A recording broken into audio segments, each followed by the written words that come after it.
There are people that pastors are prophesying to you. You know the things that he's saying is false. But because you don't want to embarrass yourself, you just nod your head and say yes. You just authenticated everything that he's doing. God will judge you. That's a fake person. A pastor comes to you and say, it's like you have a child. You don't have a child. Can you not say no? Somebody lay hands on your head and you don't feel like falling. Must you fall? So your fake action by falling is what has encouraged him to do that for many years. The reason we have fake prophets is because we have fake members. And when you fall and stand up, how does your life become better? There are people that fell genuinely and their life changed. You people are falling, so you must fall. God will judge you also because he has encouraged a wrong practice. These are the kind of things that we see now. Deception. You are not happy, you keep it in your heart. Then tomorrow you see he will stop going to church. He will not come online and say all of them are fake. One laid hands on me that day. I did not feel anything. People were falling, so I fell. Since that day I stopped going to church. Meanwhile, he should have stood there so that the pastor would know that that thing that he's thinking is not working, so that the pastor can change. But you did not help the pastor change because he said take, you took,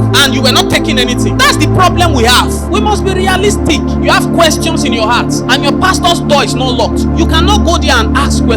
You keep everything in your mind, then you come and pour it on social media. I was preaching to someone. He said he stopped going to church. Why? My pastor's girlfriend is on my street. Why did you not go to him and tell him that why do you have a girlfriend? God will still judge you. God will ask for the blood of your pastor from your hand. Because when you see a wrong thing and you keep quiet, God will judge you. Somebody does something wrong, you keep quiet. You act as if you are following. Then after 6 months, bam, he becomes an atheist. Hardened to the core. Because the people crying online and saying all kinds of things, they have some experiences that you can't explain. One guy was playing keyboard in Port Harcourt. He reached out to me. He said he has been playing keyboard for the man for 11 years. 11 years. You just kept somebody. No school, no nothing. Just playing keyboard. What plan do you have for him? Nothing. He said, follow me as Elijah followed Elisha. Are you Elijah? So you keep him in your house, using him 11 years. If you know the wickedness of a man's heart, you'll be careful about who you follow. Paul said, Damas has forsaken me. I haven't loved this present world. Damas was an apostle. He loved the world. Now imagine you were following Damas and you are still following Damas. You will suffer. You will suffer. There are many Damas that have forsaken Jesus, but they still hold the mic and they are still on the pulpit.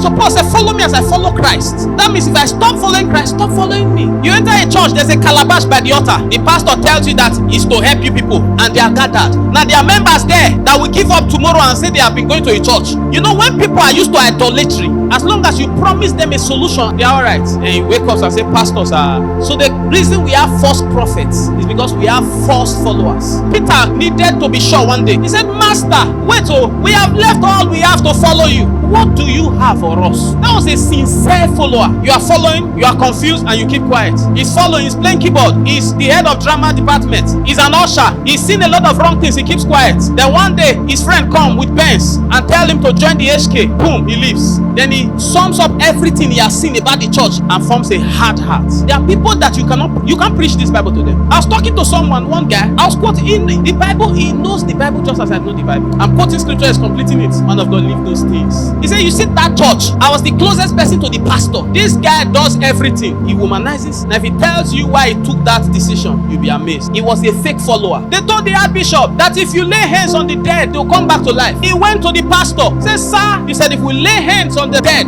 will come back to life. The pastor said, yes. He said, pastor, have you done it? Have you done it?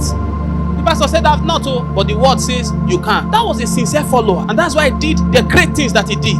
Fake people everywhere. Be sincere with this God. Will you be afraid of the consequence of a man and despise the consequences that comes from God? I told myself, if I have thousands in front of me and I examine my life, the things I preach are not in line with what God's true intent is. If I'm 65, I will not be fulfilled. There's no need to come when I'm 65 and tell you I'm sorry, because there's still judgment that awaits me. So there's no point. It's better I have a confirm, maybe a big one, that will take care of my needs and my family, than to have a crowd of people and I put nonsense in their ears every Sunday. There's no point.